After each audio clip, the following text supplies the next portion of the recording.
മലയാളികൾക്ക് ഏറെ ഇഷ്ടപ്പെട്ട കുറച്ച് സീൻസും ഉത്ഭവമാണ് ഈ വീഡിയോയിൽ. വീഡിയോ ഇഷ്ടമായെങ്കിൽ ലൈക്കും സബ്സ്ക്രൈബും ചെയ്ത് സപ്പോർട്ട് ചെയ്യണേ. 2007 പുറത്തിറങ്ങിയ സത്യൻ അന്തിക്കാടിന്റെ വിനോദയാത്രയിൽ നായകനും നായികയും കണ്ടുമുട്ടുന്ന ഈ സീൻ ഓർമ്മയുണ്ടോ?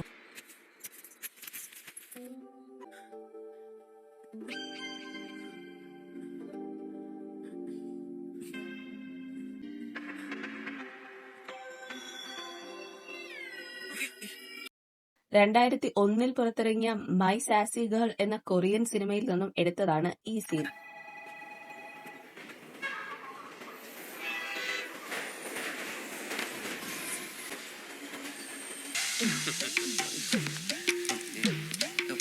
രണ്ടായിരത്തി 2002 പുറത്തിറങ്ങിയ ഫാൻഡം എന്ന മമ്മൂട്ടി ചിത്രത്തിലെ ഈ രംഗം കണ്ടു നോക്കൂ.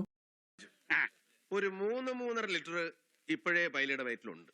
അത് താനൊരു ബോണസ് ആയിട്ട് വെച്ചു. നമുക്ക് ഒന്നേന്ന് തുടങ്ങാം. എന്താ ഈ സീനിന് എക്സ്ട്രീംലി സിമിലർ ആയിട്ടുള്ള ഒരു സീൻ 1992 പുറത്തിറങ്ങിയ ജോണി വോക്കർ എന്ന മമ്മൂട്ടി ചിത്രത്തിലുമുണ്ട്. ഇനി തുടങ്ങിയാലും അഡ്വാൻസ് കാണിക്കുന്നതിന്റെ 10 പേർക്ക് കൂടുതൽ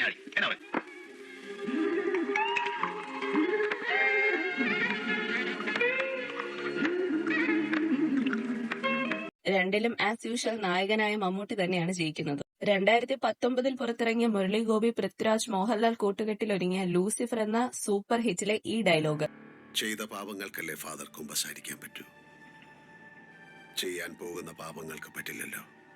2015 പുറത്തിറങ്ങിയ അമേരിക്കൻ ടെലിവിഷൻ സീരീസായ ഡെയർ ഡെവിൽ നിന്നും ഉള്ളതാണ്.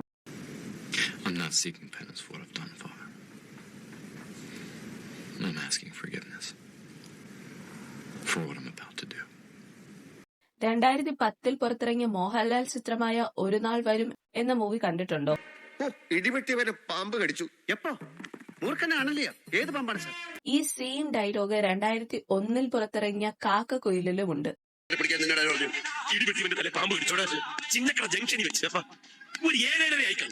2011 പുറത്തിറങ്ങിയ പ്രിയദർശൻ മോഹൻലാൽ സിനിമയായ അറബിയും ഒട്ടകവും പി മാധവൻ നായർ.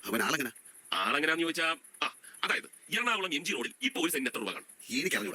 ഒരു 50 ലക്ഷം ഇവനെ അവിടെ കൊണ്ട് താമസിപ്പിച്ച പിറ്റേ ദിവസം 10,000 രൂപയ്ക്ക് ആളുകൾ വിറ്റ് ഓടിക്കളയും.